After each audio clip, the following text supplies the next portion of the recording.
Unacademy. Let's crack it. Good afternoon, friends. Am I audible, visible? Great. Welcome, everyone.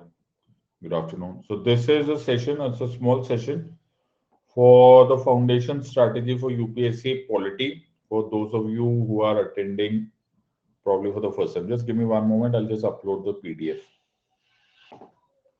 So whether you are preparing for 2024 or you're preparing for 2025, okay, this is one strategy. This is one strategy that will be very, very useful for all of you.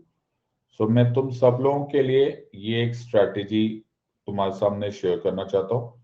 अगर तुम्हारे को इसका फायदा हो गया, अगर तुमने इसको आजमा लिया, you will be in a very, very, very advantageous position with relationship to your examination. So if you are serious about taking this exam, right, then you are free to use my code SETLIGHT and join this. And बहुत ही massive offers इस time पर Unacademy आपके लिए लेकर आए, so you can take full advantage of all of them.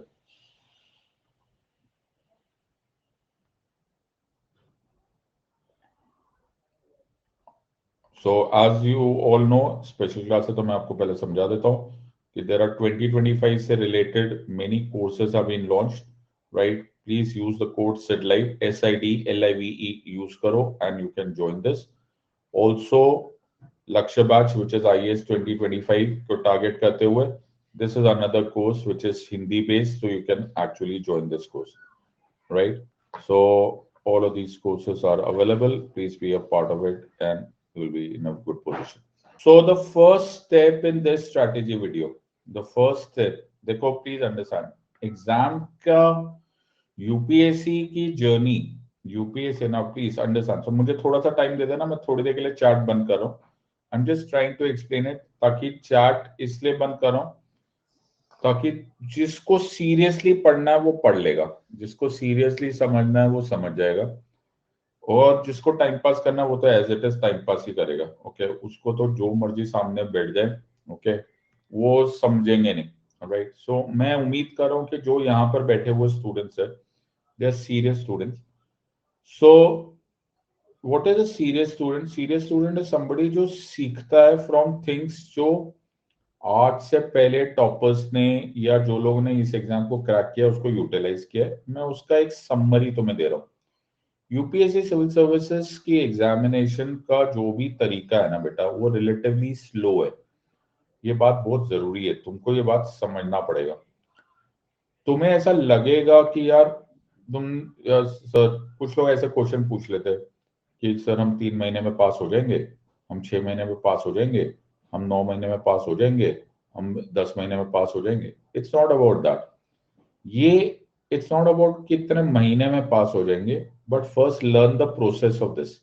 If you learn the process of passing this exam, तुम्हें notice होगा कि चाहे ये अटेम्प्ट हो, चाहे 2 अटेम्प्ट हो, चाहे 3 अटेम्प्ट हो, हर टाइम ये प्रोसेस रिलेटिवली स्लो होता है.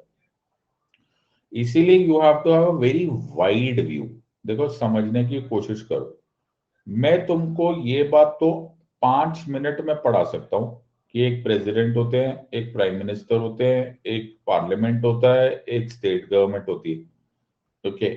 लेकिन बाय द टाइम तुमको ये समझ में आएगा कि यार इनकी इंटरैक्शन से फेडरलिज्म कैसे होता है, इनके इंटरैक्शन में इमरजेंसी का क्या रोल है, इनके इंटरैक्शन में कॉन्स्टिट्यूशन का क्या रोल है, इनके इंटरैक्शन में हिस्ट्री ऑफ इंडिया का क्या रोल है, वो आते आते टाइम लगेगा ही लगेगा.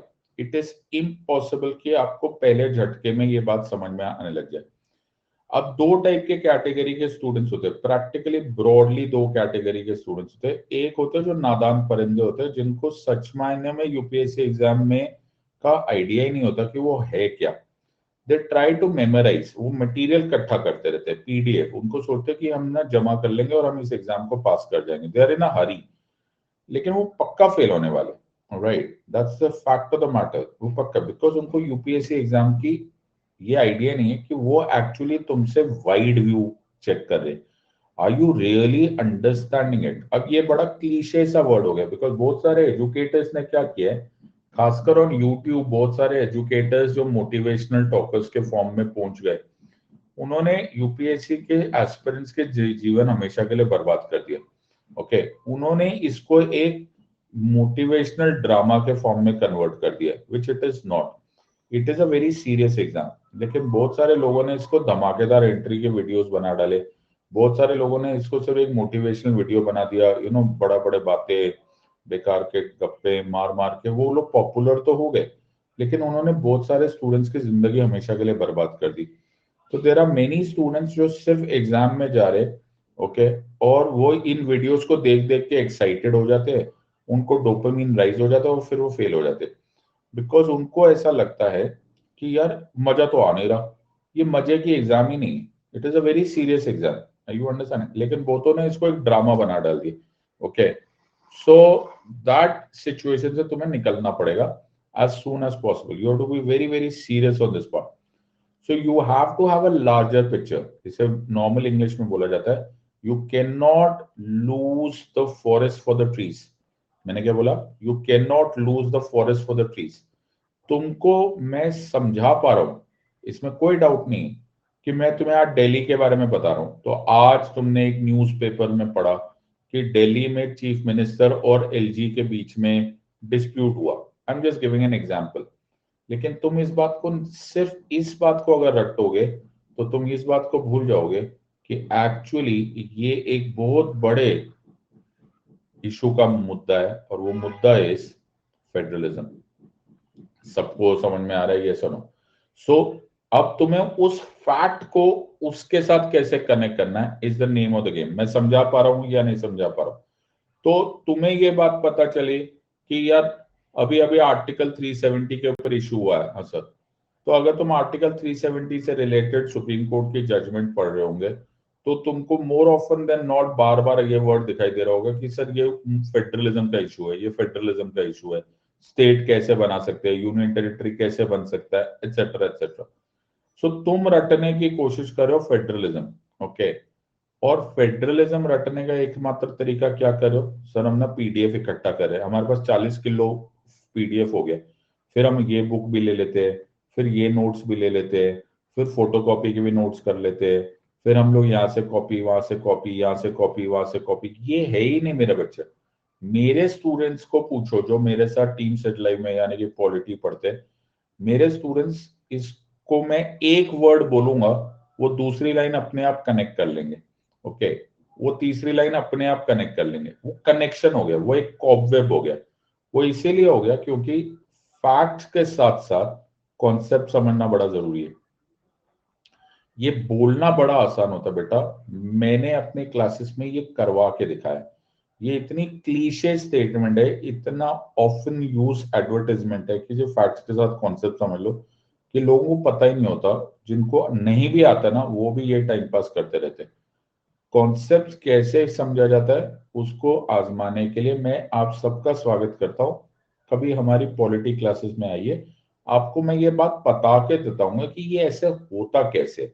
How do you form what is called as a matrix, इसको बोलते हैं मैट्रिक्स कनेक्शन। तो मेरा टीम सेट लाइफ का कोई भी स्टूडेंट होगा, अगर मैं उसको कोई भी टॉपिक बता दूंगा, कोई भी इवेंट बता दूंगा, तो वो सिलेबस से रिलेटेड टॉपिक को बता देंगे। सर ये फेडरलिज्म है, ये कॉन्स्टिट्यूशनल मोरालिटी है, ये सेक्युलरिज्म है, ये इक्वालिटी है, and so on and so. जब तक तुम्हारा वो कनेक्शन नहीं आएगा, तुम्हारा ये टॉपिक्स, तुम्हारा ये पढ़ने का फायदा ही नहीं। So I think Payal will agree. Everyone who's already Khushi, all of these are students, Chetan, they will all understand this. So सबसे पहले अपना एम बनाओ। क्या एम बनाना है पल्लवी? एम क्या बनाना है सर? एम बनाना है मैट्रिक्स बनाना। क्या बनाना मेरा बच्चा? मैट्रिक्स बनाना। क्या बनाना मेरा बेटा? मैट्रिक्स बनाना। तुम्हें एक फैक्ट पता चले, ओके, तुम्हें एक फैक्ट पता चले और तुम्हें कॉन्सेप्ट मिल जाए, उस दिन खुश होना। मेरी बात समझ में आ रही कि नहीं? उस दिन खुश होना। एवरीवन, जिस दिन तुम्हारे मैट्रिक्स बनने स्टार्ट हो गए उस दिन से तुम्हारी एग्जाम के रास्ते खुल गए, तुम्हारा प्रोसेस चालू हो गया। अब इसके एंड पे सक्सेस है। मैं समझा पा रहा हूं या नहीं समझा पा रहा? तो कृपा करके फैक्ट्स रटने बंद करो। everyone has understood this part. सबको समझ में आ रहा है ये सुनो.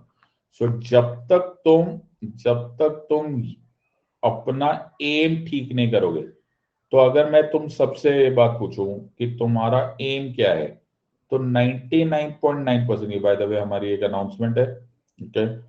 Foundation batch for comprehensive batch CSC 2025 launch हो रहा है. Please use the code SEDLIVE SIDLIVE, मेरा रेफरल कोड यूज कीजिए एंड प्लीज जॉइन दिस.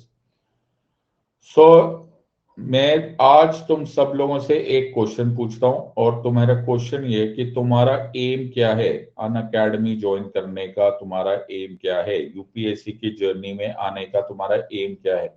तो 90% 99% लोग बोलेंगे सर लबासना हमारा एम है, ओके, हमें मसूरी पहुंचना है. यस और नो, ये रॉन्ग एम है. क्यों? नहीं सर ये नहीं है, हमारा एग्जाम है यूपीएससी सीएससी पास करना है.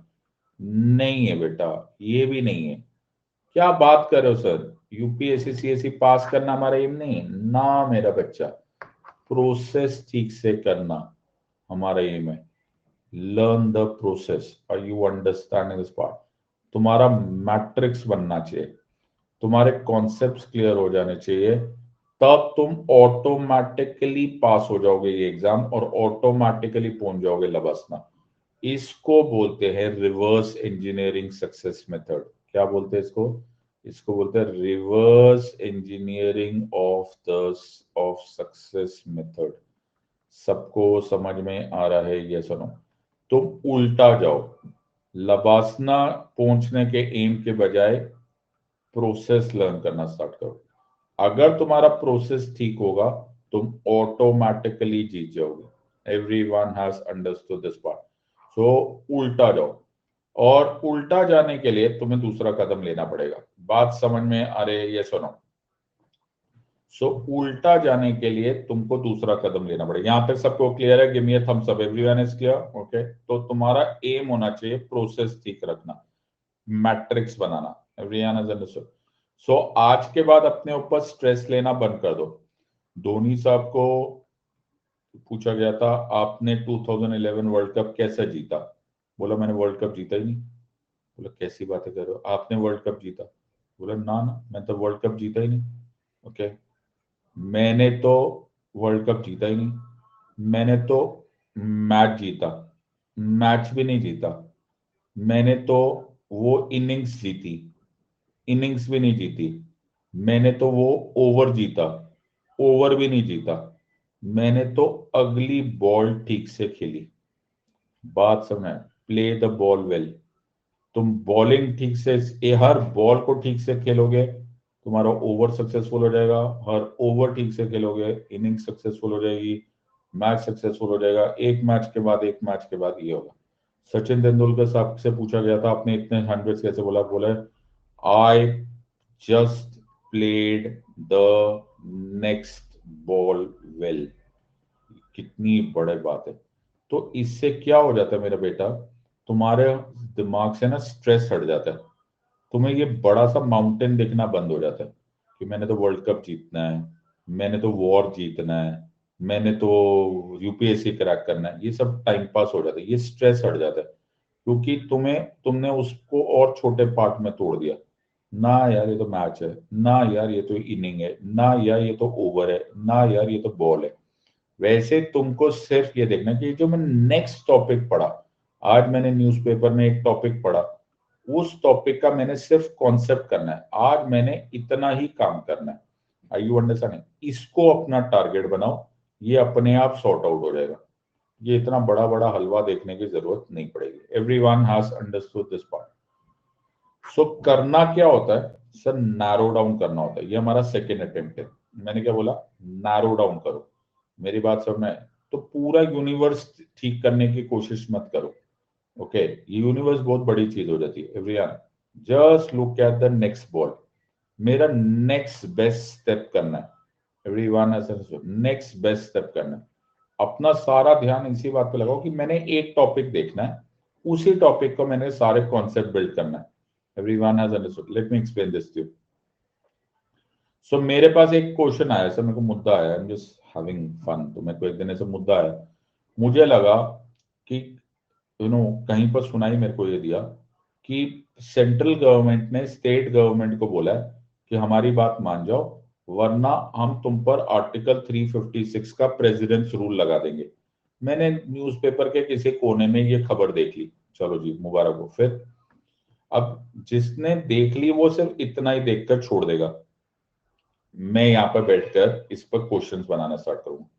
मैं पहला क्वेश्चन ये पूछूंगा कि आर्टिकल 356 इमरजेंसी प्रोविजन दिया ही क्यों गया, why, you understanding, number one. Number two, ये पावर सेंटर को क्यों दी गई? हाँ सर।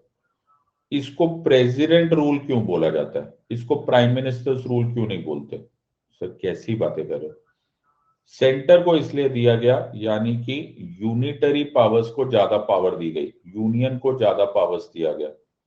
हाँ सर, इसका मतलब है हमारा फेडरल स्ट्रक्चर यूनियन को ज्यादा पावर्स देता है। हाँ सर, इसको बोलते हैं quasi federal state with unitary tilt. Sir बड़ा कमाल की बात है। इससे मुझे ये बात पता चली, सर और बाहर जा रहे हो क्या? हाँ, कि फेडरेशन अलग अलग टाइप के होते हैं। एक वो फेडरेशन होता है जो ट्रू फेडरेशन होता है, एक वो फेडरेशन होता है जो क्वासी फेडरल होता है। हाँ सर। फिर मुझे ये बात पता चली कि हमें इमरजेंसी फंड पावर्स दी गई, इसीलिए दी गई ताकि कभी कभी हम जो फेडरल स्ट्रक्चर हो वो हम यूनिटरी में कन्वर्ट हो जाए। सर ये स्पेशल पावर क्यों जरूरी है? इसके पीछे एक हिस्ट्री है कि इंडिया चाहता था कि सारे स्टेट्स टुगेदर रहे। हाँ सर। सर ये आप बाहर जाते जा रहे हो, कितना फैलते जा रहे हो एक छोटे से लाइन को। ओके, फिर मेरे को ध्यान आया कि इसको प्रेसिडेंट रूल बोला गया। प्रेसिडेंट जो होते हैं वो एग्जीक्यूटिव होते हैं, तो जो एग्जीक्यूटिव होते हैं लेकिन वो हेड ऑफ द स्टेट होते हैं। हेड ऑफ द स्टेट होने की वजह से उनके पास पॉलिटिकली बायस होने का कोई कारण नहीं होता। प्रेसिडेंट साहब गवर्नमेंट को अगर हटा भी देंगे तो वो एग्जीक्यूटिव पावर अपने पास रख लेते हैं, लेजिस्लेटिव पावर पार्लियामेंट को दे देते हैं। पार्लियामेंट को क्यों दे देते हैं सर, खुद के पास क्यों नहीं रखते? बिकॉज हमारे पास एक और फॉर्मूला है, वो है executive is responsible to the legislature. Executive is the responsible to legislature, मतलब हम लोग पार्लियामेंट्री सिस्टम है। पार्लियामेंट्री सिस्टम सर हमने यूके से लिया। यूके से हमने पार्लियामेंट्री सिस्टम लिया, क्यों अमेरिका से क्यों नहीं लिया? सर अमेरिका से हमने इसलिए नहीं लिया क्योंकि वहां पर प्रेसिडेंशियल डेमोक्रेसी है। प्रेसिडेंशियल डेमोक्रेसी में एग्जीक्यूटिव सुप्रीम होता है। Executive supremacy actually regulating act of 1773 से हुआ था। रेगुलेटिंग से एक्ट ऑफ 1773 में कॉलोनाइजेशन का टाइम चल रहा था, लेकिन हमें बड़े टेंशन हो जाती थी। लॉर्ड डलहौजी ने उसको मिसयूज किया था, लॉर्ड कर्जन ने उसको मिसयूज किया, तो हमने पूरे कॉन्स्टिट्यूशन में बार बार executive is responsible to legislature डाला। ये बेसिस ऑफ पार्लियामेंट्री डेमोक्रेसी है, इसी की वजह से हमने इसको कॉन्स्टिट्यूशन में डाला। कॉन्स्टिट्यूशन में डालकर फायदा ये होता है कि कॉन्स्टिट्यूशन सुप्रीम होता है। इसको बोलते हैं लेक्स रेक्स, लेक्स रेक्स से मिलता है rule of law. Rule of law हमारे आर्टिकल 14 में है। आर्टिकल 14 हमारा फंडामेंटल राइट है। फंडामेंटल राइट हमको राइट देता है, राइट से गवर्नमेंट कंट्रोल में रहती है। कॉन्स्टिट्यूशनल गवर्नमेंट लिमिटेड गवर्नमेंट होता है, and so on and so fourth. मैं ऐसा चलता रहूं ना, मैं 3.5 घंटे लगातार बोल सकता हूँ। और दुनिया में ऐसा कोई कॉन्सेप्ट नहीं होगा पॉलिटी में जो यहाँ से कनेक्ट नहीं हो सकता। और ये मैं कहीं से भी स्टार्ट कर सकता हूँ, ये मैं कहीं से भी स्टार्ट कर सकता हूँ। तुम मुझे कोई भी आर्टिकल दे दो, कोई भी न्यूज दे दो, ये यहाँ से स्टार्ट होगा और ये फैलता चले जाएगा। आर यू अंडरस्टैंडिंग दिस बात? सबको समझ में आ रहा है ये सब? और before you know it, before you know it, ये पूरा का पूरा, अभी भी तुम नोटिस करो, अभी भी तुम नोटिस करो तो तुम्हें नोटिस होगा फेडरेशन का चैप्टर हमारा यहाँ पर आ गया, इमरजेंसी का चैप्टर हमारा यहाँ पर आ गया, यूनियन एग्जीक्यूटिव का चैप्टर हमारे पास यहाँ पर आ गया, पार्लियामेंट का चैप्टर हमारे पास यहाँ पर आ गया, फंडामेंटल राइट्स का कॉन्सेप्ट हमारे यहाँ पर आ गया। ओके, हिस्टोरिकल अंडरपिनिंग्स का चैप्टर हमारे पास यहाँ पर आ गया, England sources of the constitution का चैप्टर हमारा यहाँ पर आ गया, एग्जीक्यूटिव हमारा यहाँ पर आ गया। Everything has happened already here, you understand? Centre state relationship का चैप्टर हमारे पास आ गया। सारे के सारे टॉपिक्स हमारे पास यहाँ पर ही आ गए, अभी हमने इसको पढ़ना भी नहीं स्टार्ट किया। Okay, and you can keep on doing it more and, और तुम ये कहीं से भी स्टार्ट कर सकते हो। ओके, तुम ये कहीं से भी स्टार्ट कर सकते हो, you can start it from anywhere. Sir article 370 की ना सुप्रीम कोर्ट की जजमेंट आई है। अच्छा, हाँ, आर्टिकल 370 की ना सुप्रीम कोर्ट की जजमेंट आई है और सुप्रीम कोर्ट ने बोला आर्टिकल 370 को हटाना अलाउड है। तो सर अमेंडमेंट क्यों नहीं कर दिया था? Okay, amendment article 368 sir. हाँ सर, बट 368 में सर एनी प्रोविजन को अमेंड किया जा सकता है सर, बट क्या फंडामेंटल राइट को लिया जा सकता है? तो ये आर्टिकल 13 और 368 की डिस्प्यूट है सर। इसी की वजह से सर हमने बेसिक स्ट्रक्चर डॉक्ट्राइन पढ़ा था। बेसिक स्ट्रक्चर डॉक्ट्राइन से हमें पता चला था कि कॉन्स्टिट्यूशन सुप्रीम होता है।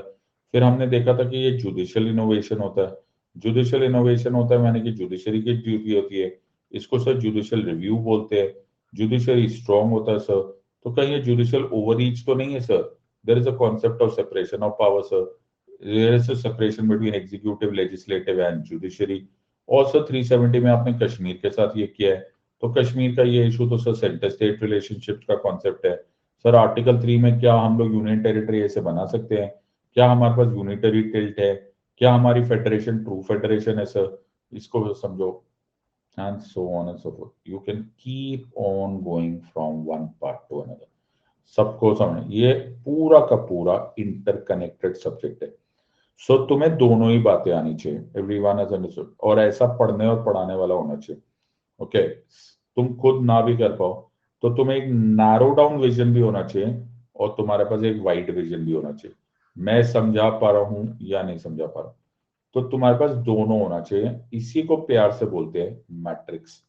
क्या बोलते हैं मेरा बच्चा? इसको बोलते हैं मैट्रिक्स। सबको सुनना है। सो it is a very important concept and understand. The only way is connect, connect, connect.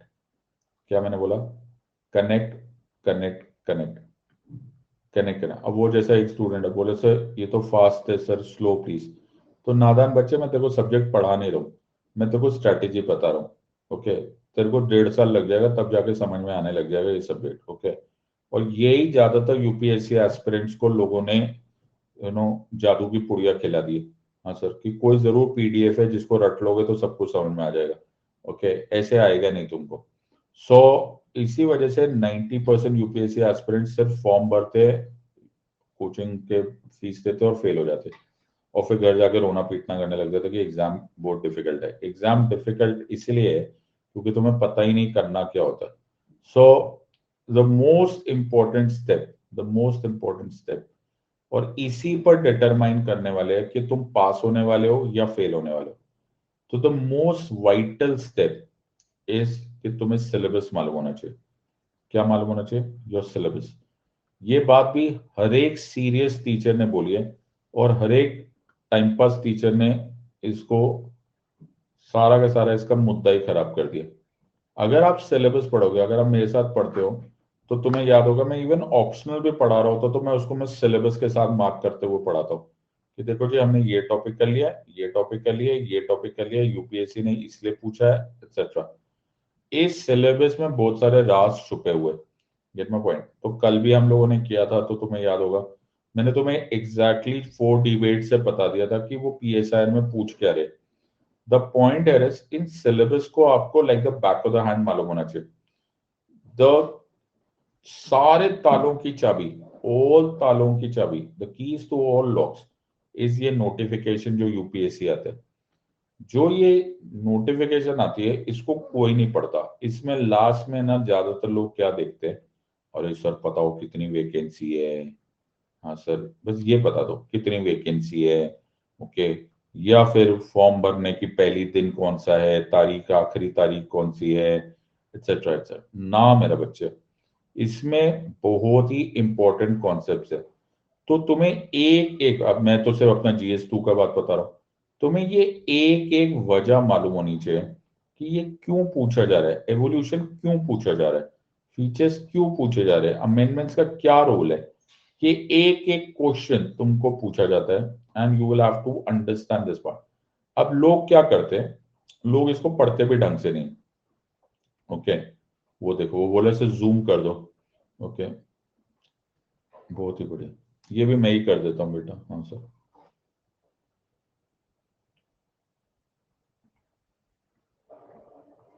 So the situation यहाँ पे ये है कि you will have to read every word of this, okay. और एक बात याद रखना, यूपीएससी सिविल सर्विस एग्जामिनेशन मेहनती लोगों की एग्जाम है, एंथुजियास्टिक लोगों की एग्जाम है। तो ये हमारा लक्ष्य बैच है which is for UPSC CSE 2025. Again, use the code SETLIVE and join this. मैं अभी भी तुम लोगों को एक बड़ा ही प्यार भरा एडवाइस दे देता हूं। क्या सर?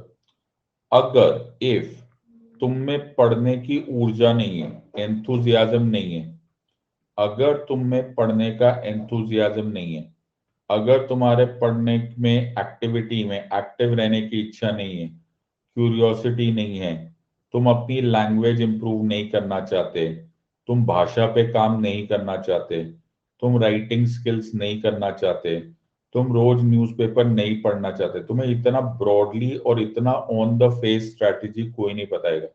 अगर तुम न्यूज़पेपर नहीं पढ़ना चाहते, तुम्हें एनसीईआरटी पढ़ने में कोई इंटरेस्ट नहीं है, तुम्हें अपने नोट्स बनाने में कोई इंटरेस्ट नहीं है, मैं तुम्हें साफ सुथरा भाषा में बोल देता हूँ, प्लीज अपनी जिंदगी के 1-2 साल ना बर्बाद कीजिए, कुछ और कर लीजिए, डू समथिंग एल्स। बात समझ में आ रहा है? ये सुनो, ये एग्जाम इन सारे कैरेक्टरिस्टिक्स है, मैं इससे ज्यादा ब्लंटली तुम्हें धरती पे किसी ने नहीं बोला होगा, ओके। अगर तुम्हारे में ये सब एक्टिविटी नहीं है कि यार मैं रोज न्यूज़पेपर पढ़ूंगा या पढ़ूंगी, मैं एनसीईआरटी बनाऊंगा, पढ़ूंगा, नोट्स बनाऊंगा, प्लीज छोड़ दो, कुछ और कर लो, okay. Please do something else. तुम्हारा talent can be put to better use, okay, put to better use. सबको समझ में आ रहा है? ये सुनो, पुट टू बेटर यूज, कुछ और कर लो। ये एग्जाम की रिक्वायरमेंट्स कुछ और है, इस एग्जाम की requirements are very different from what you think. यहाँ पर तुम्हारे चेहरे पर एक्साइटमेंट हो जानी चाहिए। मैं पिछले 15 साल से पढ़ा रहा हूँ, लेकिन आज भी जब मैं कोई कॉन्सेप्ट पढ़ा रहा होता हूँ तो मैं चिल्ला चिल्ला के पढ़ा रहा होता हूँ। एवरीबडी कैन नोटिस दैट, सब लोग जो मुझसे पढ़े हुए उनको मालूम है। मैं इतना एक्साइटेड होके पढ़ा रहा होता हूँ बिकॉज मुझे वो सब्जेक्ट अच्छा लगता है, ओके। मैं आज भी ऐसा एक्साइटेड होता हूँ। आई थिंक क्लास में सबसे ज्यादा एक्साइटमेंट मुझे होती है जब मैं बोल रहा होता हूँ executive is responsible to legislature, या फिर मैं जुडिशियल हो रही, तो मैं इतना खुश इसलिए होता हूँ बिकॉज मुझे ये सब्जेक्ट अच्छा लगता है। तब मैं इधर उधर से ढूंढ रहा होता हूँ। मैंने आज भी मेरे स्लाइड्स, मेरे कुछ 10 जीबी का पीडीएफ डेटा होगा, लेकिन मैं उसको फिर भी अपडेट कर रहा होता हूँ। तुमने सबने नोटिस किया होगा ये सारी स्लाइड्स अपडेटेड होती है to the last T, okay. उसको मैं अपडेट करता रहता हूँ। इनफैक्ट उसके बाद भी कोई स्टूडेंट कोई फोटो वोटो भेज देता है तो मैं उससे भी वो पिक्चर मानकर अपनी क्लास में डाल देता हूँ। तुम नोटिस करो? हाँ सर। सो द पॉइंट यहाँ पर ये है, ओके, पॉइंट यहाँ पर ये है कि ये बहुत जरूरी होता है, राइट, ये बहुत जरूरी होता है। क्यूरियोसिटी होना, अपनी लैंग्वेज पर वर्क करना, राइटिंग स्किल्स को डेवलप करना। अगर ये नहीं है, देखो मैं किसी को यहाँ पर जज नहीं कर रहा हूँ, मैं ये नहीं बोल रहा कि तुम्हारे पास ये नहीं है, ये नहीं है, ये नहीं है, ये नहीं है, ये नहीं है, ये नहीं है, ये नहीं है, ये नहीं है, तो इसका मतलब है तुम बुरे हो या मैं तुम्हें जज कर रहा हूं। मैं सिर्फ ये बात बोल रहा हूं, फिर तुम यूपीएससी सिविल सर्विस एग्जामिनेशन के रिक्वायरमेंट से बहुत दूर हो। हर एग्जाम की एक रिक्वायरमेंट होती है, हर चैलेंज की एक रिक्वायरमेंट होती है, इसकी ये रिक्वायरमेंट्स है। पहले अपने आप को अच्छे से देख लो, ये करने को तैयार हो फॉर 1 ईयर, 1.5 ईयर्स। अगर ये करने को तैयार हो, मुबारक हो, तुम बन जाओगे आईएएस ऑफिसर। और अगर नहीं हो तो तुम अभी से ये गेम छोड़ दो। सबको समझ, अदरवाइज यू विल रिग्रेट। मेरी बात समझ में आ रहा है? ये सुनो, अदरवाइज यू विल रिग्रेट, तुम पछताओगे। मैं तुम्हें बड़ा क्लियरली बता रहा हूँ कि पढ़ने के, don't waste your time for even 1 moment. Syllabus के साथ करने को तैयार हो तो कर लो, नहीं तो कोई और जॉब कर लो, कोई और सरकारी जॉब कर लो, शादी कर लो, बिजनेस कर लो, स्टार्टअप कर लो, मॉडल बन जाओ, हीरो बन जाओ, स्पोर्ट्समैन बन जाओ, कुछ तरी कर लो। क्योंकि इसके एंड में फायदा क्या है? तुम्हारा पैसा भी लग गया, टाइम भी लग गया, व्हाट्स द पॉइंट? मेरी बात समझ में आए? हाँ सर। कुछ नहीं तो शादी कर लो सर। सो ज्यादातर एस्पिरेंट्स करते क्या है, ज्यादातर एस्पिरेंट्स होते हैं ना सर, वो गप्पों में टाइम निकाल देते हैं, गॉसिप में निकाल देते हैं, ओके, स्पेक्यूलेशन में निकाल देते हैं, टाइम पास में निकाल देते हैं, ये टीचर अच्छा है, वो टीचर बुरा है, ये इंस्टीट्यूट अच्छा है, वो इंस्टीट्यूट बुरा है, ये क्लास पढ़ो, फिर एक दूसरे की चुगली। ओके, वो ज्यादा हीरो बनता है, वो खराब है, वो ये है, यूपीएससी ऐसा है, ये है ऐसा। इसका क्या फायदा है? इसका कोई फायदा नहीं। It is a complete zero फायदा। ये सिर्फ एक वर्बल डायरी है। ओके, जैसे डायरिया है ना, बीमारी है ना, पेट, इट्स अ डायरिया। ओके, जुलाब है ये, इट्स अ वर्बल डायरिया। इसका कोई फायदा नहीं। और ज्यादा हो गए तो बीमारियां आ गई सर, सोशल मीडिया। हाँ सर, मेरे कितने लाइक्स आए, मैंने किसी को कितना स्पैम कर दिया, कितना ट्रोल कर दिया, कोई फायदा नहीं। It's a complete wastage of time. Please dump it. Okay, इस सारा सोशल मीडिया, सारा कचरा, इसको डंप कर दो। ओके, जितनी जल्दी हो सकता है इसको कचरे में फेंक दो। सपोज है, और खासकर इस चिड़िया को। सर कौन सी चिड़िया? अब चिड़िया नहीं रही सर, चिड़िया हो गई। अच्छा, ओके, चिड़िया नहीं रही है। everyone has understood, so please dump all of that. All right, UPSC civil service examination is like a कोयले की Khan. okay, the amount of information जो है, it's immense। एक एक जो सब्जेक्ट है, चाहे आप हिस्ट्री बोलो, चाहे ज्योग्राफी बोलो, चाहे पॉलिटी बोलो, चाहे इकोनॉमी बोलो, वो अपने आप में पीएचडी लेवल सब्जेक्ट्स हैं। हाँ सर, तुम्हें मालूम है ना, इकोनॉमी में लोगों को पीएचडी मिलता है, वो नोबेल प्राइज मिलता है। तो कोयले की खान में से तुम्हें हीरा निकालना है। Are you understanding? इस पूरे इंफॉर्मेशन में से तुमको हीरा निकालना है। You find out the diamond. Are you understanding? You find out the diamond from that. It takes tons and tons of effort. और तब तक निकालोगे ना जब तक तुम्हारे पास एंथुजियाज्म होगा, तुम्हारे पास क्यूरियोसिटी होगा, तुम एक्टिव होंगे, तुम मेहनत करने को तैयार होंगे, and that too for a considerable period of time. 1-1.5 साल का स्टैमिना मेंटेन करना है। तो मैं फिर से उन एजुकेटर्स या उन टीचर्स या उन motivators so called on YouTube को मना करना चाहता हूँ कि प्लीज स्टूडेंट्स की जिंदगी को ऐसे बर्बाद मत करो। उन लोगों ने इसको एक भड़काने का, जैसे होता है ना, भड़काओ के ओहो चलो जाओ लड़ो, जाओ लड़ो, वैसे उसको मजाक बना डाला। इट इज नॉट अ मजाक, it is a very serious exam.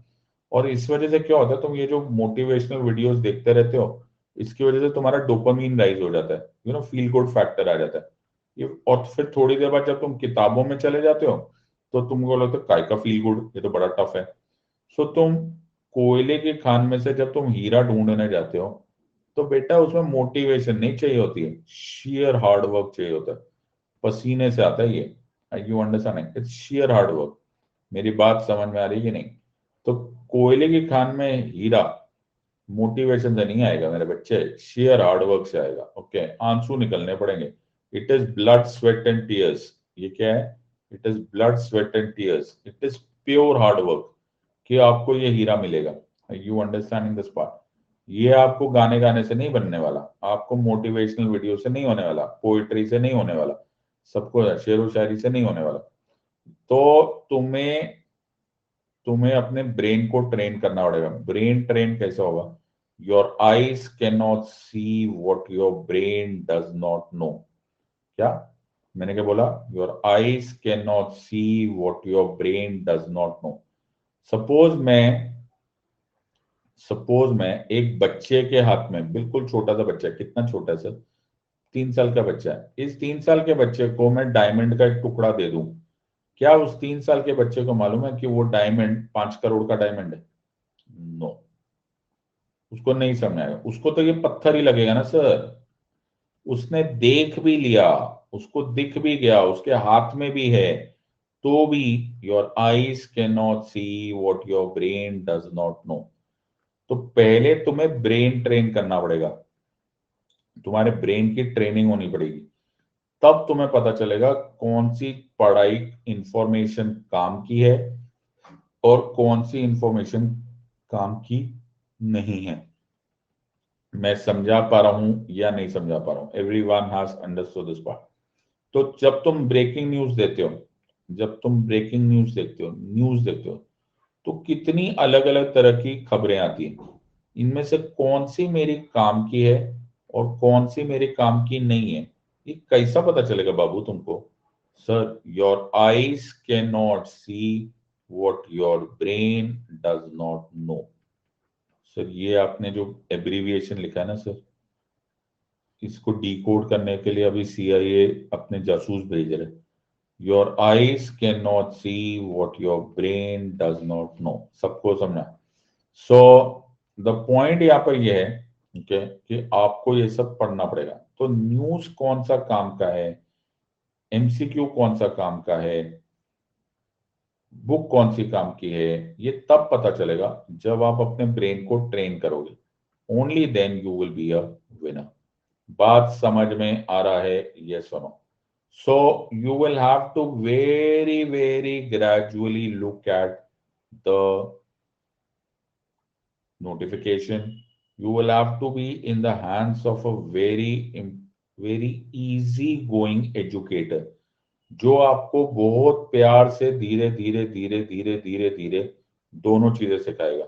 Okay, एक narrow down on factual points and second on connections। सबको समझ में आ रहा है? ये सुनो, I don't want to unnecessarily waste your time on the second step beyond this। मैं चाहता हूं कि तुम लोग take your chance under the sun. Okay, take your chances under the sun और उसको यूटिलाइज करो। और इसके लिए तब होगा जब तुम सुबह उठ के बड़े एक्टिव माइंडसेट से पढ़ाई करोगे। अगर तुम पैसिव माइंडसेट से पढ़ाई कर रहे हो तो छोड़ देना, मेरी अभी भी बात मान लो। सो मुझे तुम्हें इससे ज्यादा ज्ञान वर्षा करनी नहीं है। किसी को कोई डाउट है, you can freely ask me on this, और मैंने डाउट सेक्शन ओपन कर दिया।